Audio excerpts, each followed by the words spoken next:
Ever held a tiny piece of history in your hand?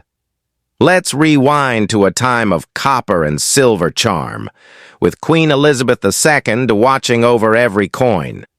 Today, we're diving into three British treasures. The bold 2 new pence from 1971, minted in the dawn of decimalization. The sleek 10 new pence from 1968, one of the first decimal coins ever released. And the humble yet iconic halfpenny from 1967, a final farewell to pre-decimal days. Each coin tells a royal story of change, tradition, and timeless design. First, let's rewind to Decimal Day, February 15th, 1971, when Britain traded its confusing pounds, shillings, pence system for a sleek base 10 currency. The 2 new pence was among the first coins minted, symbolizing modernization under the reign of Queen Elizabeth II. This wasn't just a cash-for-goods tool. It was a statement. Old traditions met new horizons. Next, the design. On the obverse, you see Arnold Machine's second portrait of the young queen, tiara crowned and poised, surrounded by the Latin legend Elizabeth II de Greg FD 1971, by the grace of God, Queen, defender of the faith. Flip it over, and Christopher Ironside's elegant Prince of Wales's feathers crest emerges from a coronet, inscribed Ic Dian, I serve, and 2 new pence, a clear break from pre-decimal coinage. Physically, this bronze coin weighs 712 G, measures 25.91 millimeter across, is 1.85 millimeter thick, and has a plain edge. Its alloy, 97% copper, 2.5% zinc, 0.5% tin, ensures it isn't even slightly magnetic. No silver lurks inside, so any silver 1971 2 pence is almost certainly plated or fake. While most were struck at the Royal Mint in Lantressant, no mint mark, rare specimens carry O, Ottawa, CC, Winnipeg, or S marks, trial, or presentation pieces that transform a humble 2 pence into a numismatic marvel. Collectors pay hundreds to thousands of pounds for these variants, making mint marks a critical factor in 2 new pence 1971 Elizabeth II. The history, design, and value. Condition matters just as much. In grades from good, G, to Mint State 70, MS 70, prices range from mere cents to over $80 in top uncirculated examples. A legendary MS 67 CC piece even smashed estimates at $2,000 in a London auction, showing just how high demand can soar. Authenticity is your ally against counterfeits. Always weigh your coin. It must hit 7.12 G, check for non-magnetism, and scrutinize the sharpness of Machine's portrait and Ironside's feathers. When in doubt, trust third-party graders like NGC or PCGS to certify your treasure. Fast forward to 2025. The market has heated up in the wake of Queen Elizabeth II's passing. Entry-level coins remain accessible for newcomers, while rare mint-mark specimens promise explosive upside.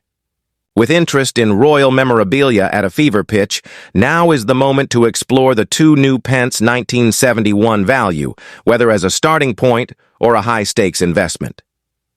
So, what are you waiting for? Dust off those coin jars, inspect every 2 pence, and join the hunt for hidden treasures. This is your invitation to dive into the fascinating world of decimal British coins, where history, art, and potential profit collide. The story of the 10 new pence 1968 Elizabeth II coin begins long before its official issue date on March 1st, 1968. Britain's ancient monetary system, rooted in pounds, shillings, and pence, had confounded merchants and the public alike for centuries. 1 pound divided into 20 shillings, each shilling into 12 pence, made everyday transactions a mental gymnastics routine. By the mid-20th century, global economic pressures and the desire for modernization led the government to commission studies on decimalization.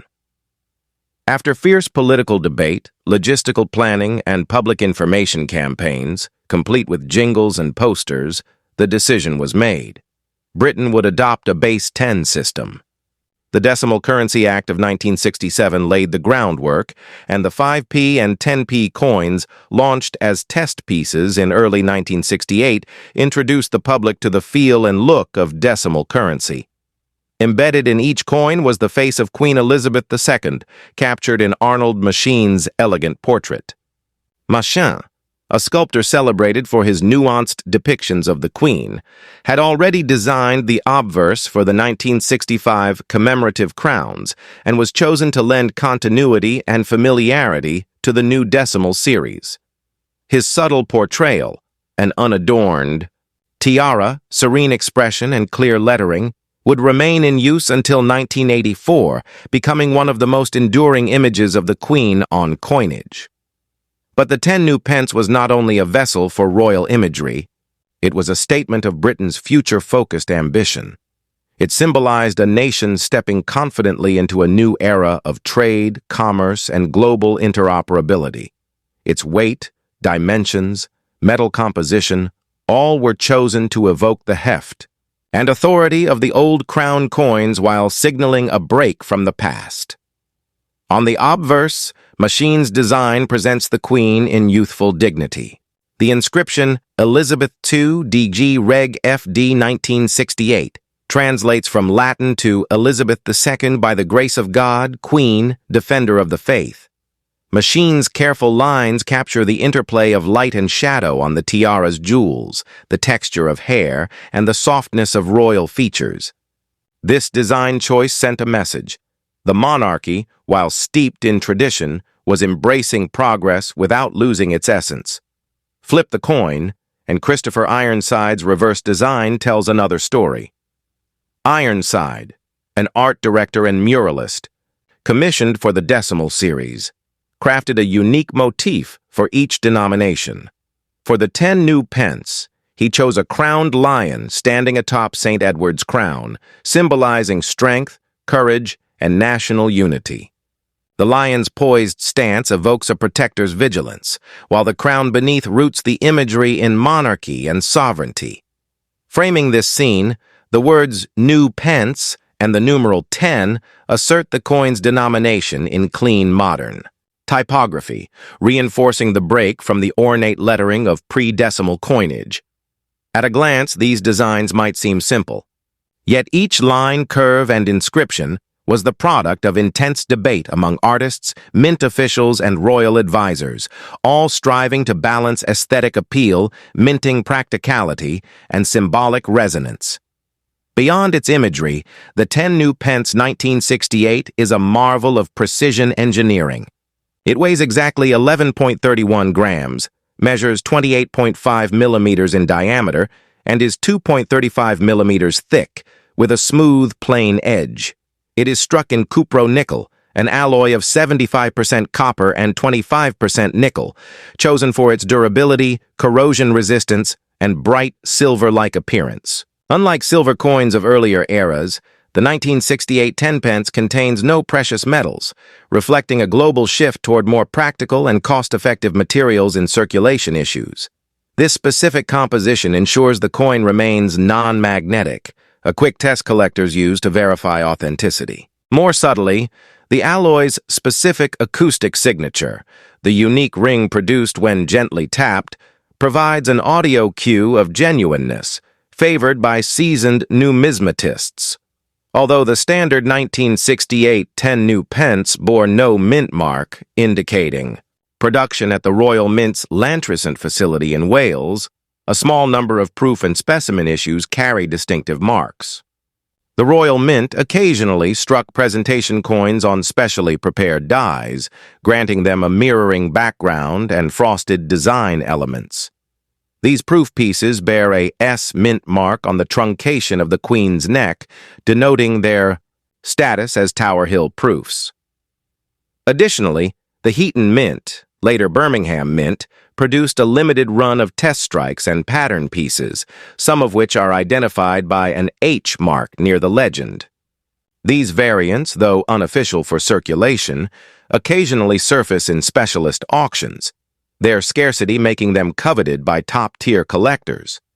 The presence or absence of such marks, and the story behind their issuance, profoundly affects a coin's value. A standard uncirculated 1968 10p may trade hands for a few pounds, but an S-proof in flawless condition can fetch hundreds, while the rarest H patterns can break four-figure sums.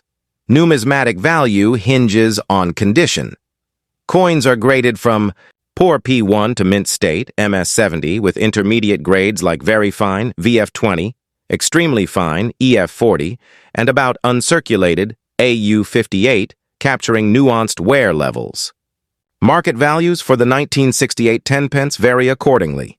VF, very fine. Light circulation wear, sharply defined details. 1, 3 EF, extremely fine. Minor contact marks, full luster. 4, 8 AU, about uncirculated. Traces of handling, near perfect. Surfaces, 10, 20 MEDUS 60, May 63, uncirculated but with minor blemishes. 25, 50, May 64, May 67, sharply struck. Attractive surfaces, 50, 200 MS 68, MS 70, superb proof-like finish, exceptional eye appeal, 300 plus to 500 plus in 2019, a pristine MS 68 S-proof 10p achieved 650 at a London auction, setting a record for the series. More recently, a one-of-a-kind H pattern piece, graded PR69, soared to $1,200 among specialist bidders, underscoring the premium collector's place on rarity and provenance. Counterfeits of common circulation strikes are rare due to their low face value. However, proof and pattern rarities attract forgers. To guard against fakes, collectors employ several methods. Weight and dimension test must match 11.31 G and 28.5 mm exactly. Magnet test. Genuine 1968 Cupro nickel is non-magnetic. Visual inspection. Under magnification, genuine coins show crisp machine and ironside details, with no tool marks or uneven surfaces. Die alignment. Obverse and reverse alignments on British coins follow a fixed orientation. Misalignment can indicate tampering. Professional grading. Submitting high-value pieces to NGC or PCGS provides third-party authentication and encapsulation. As of 2025, the 10 new pence 1968 coin stands at a fascinating crossroads of accessibility and premium growth. Common uncirculated pieces remain affordable for new collectors, often acquired for $5 $15, offering a tactile link to Britain's bold leap into decimal currency.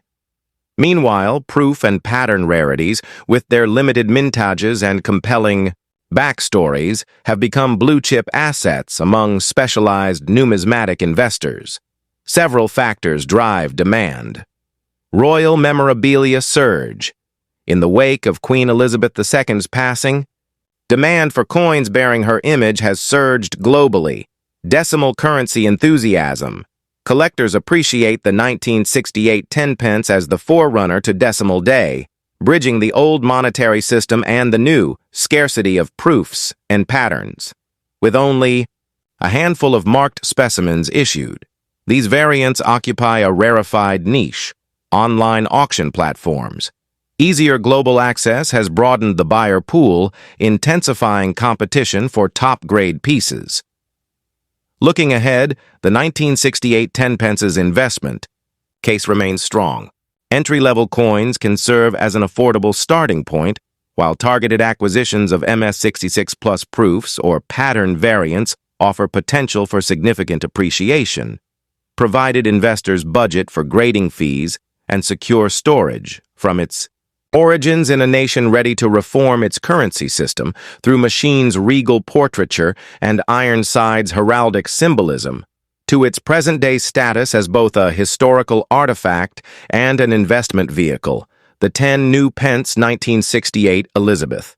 Coin is far more than spare change. Whether you're a casual finder of pocket coins or a dedicated collector, every 1968 10p holds a story of innovation, monarchy, and the ever-shifting value of metal and memory. So next time you handle a 10p, pause, weigh it.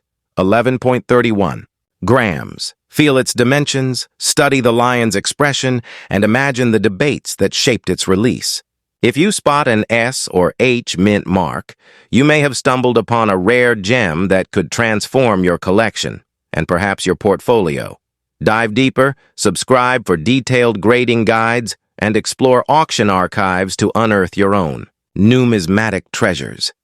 Your next fountain wish might just come true in the form of a coin worth more than its weight in silver, or so the story goes.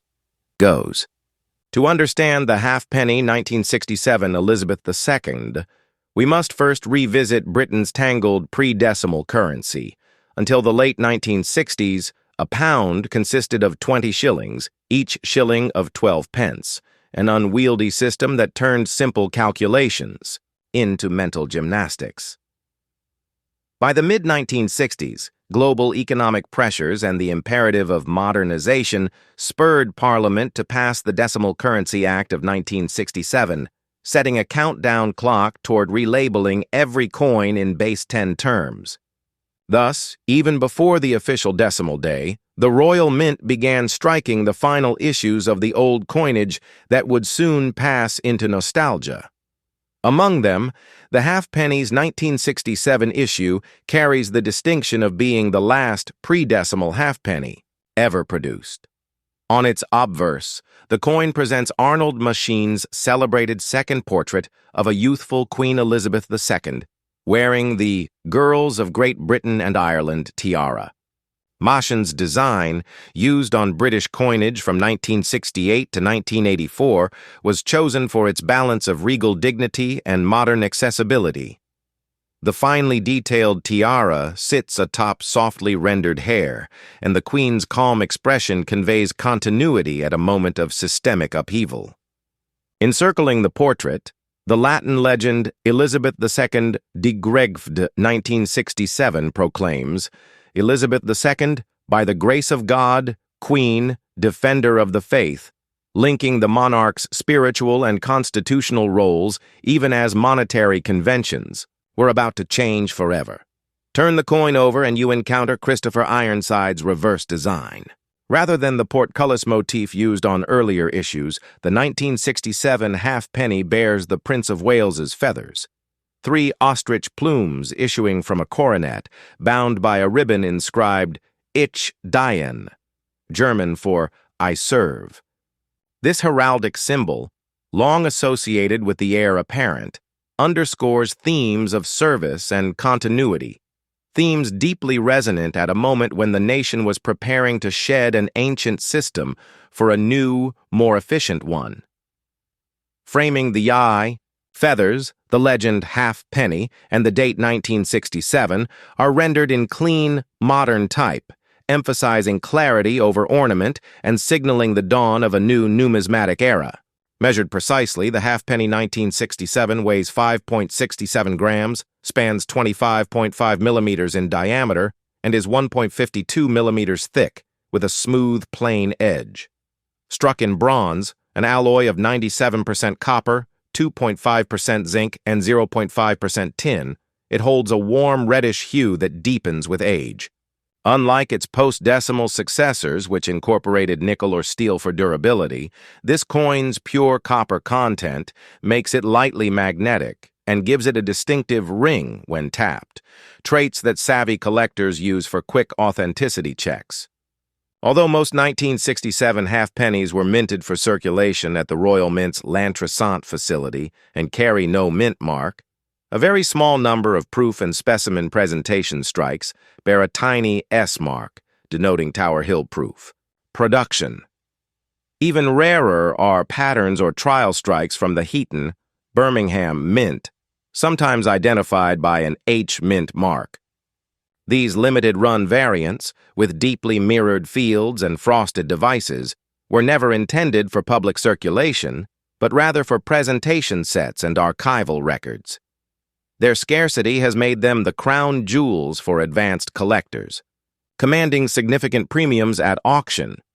Market values for the standard 1967 halfpenny vary widely depending on condition. Coins graded fine, F, showing moderate wear but clear details, Sell for roughly 0.10, 0.20. Very fine, VF examples with light circulation and sharper relief fetch around 0.30, 0.60, while extremely fine, EF pieces, showing only minor contact marks, can command 1/3. The sweet spot for casual collectors is about uncirculated, AU examples, priced between 4 and 8 ters, which exhibit most of their original luster.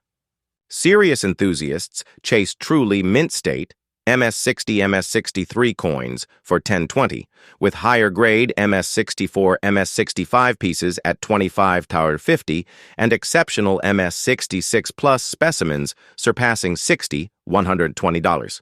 At the very top, proof-like S-marked coins, graded PR67, PR69, have realized between $200 and $500 in specialist sales, while an ultra-rare H pattern in pristine condition famously achieved $1,500 at a 2021 Birmingham auction. Ensuring authenticity is crucial, especially for high-value proofs and patterns. Start with simple physical checks. Confirm the weight, 5.67 G, and dimensions, 25.57 meters. Test for non-magnetism, and listen for the characteristic copper ring. Under magnification, genuine machine portraits exhibit crisp hairline details. In the tiara, while Ironside's feathers should display uniform depth and no extraneous tool marks. British coins adhere to a standard die alignment. Obverse and reverse must align at 12 o'clock when flipped, which counterfeit pieces often fail to replicate perfectly. For any coin bearing an S or H mark, or any piece whose rarity suggests significant value, submit it to a reputable third-party grading service such as NGC or PCGS for encapsulation and certification. Fast forward to 2025 and the halfpenny, 1967.